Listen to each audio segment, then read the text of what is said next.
Let's do the Telegraph now and a glimpse of the Labour dystopia that you're about to vote in, Josh.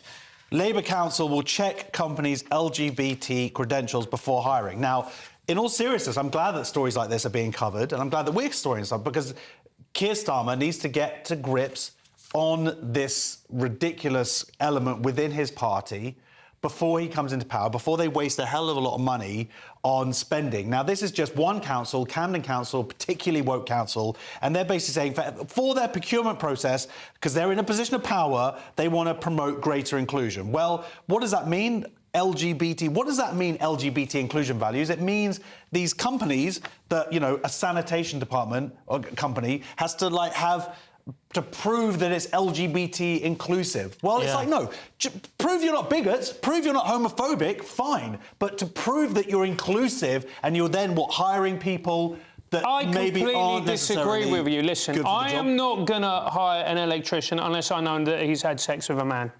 Just not going to do it.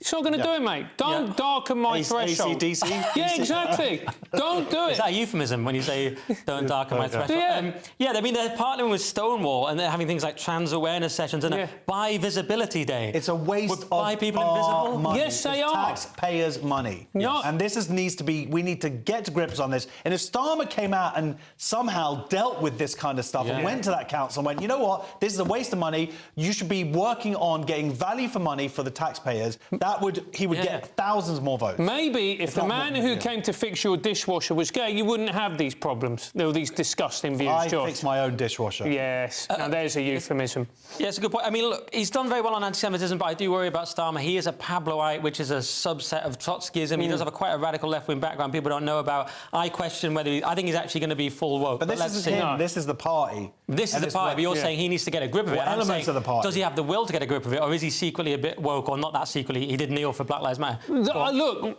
you have to give Starmer credit for the way that he dealt with the anti-Semitism in the Labour Party. He was absolutely... And his position on Israel. He was absolutely ruthless with the way he did it. He transformed Labour. Maybe we're not giving him the credit he deserves. Well, I'm worried. That's what I'm saying. Let's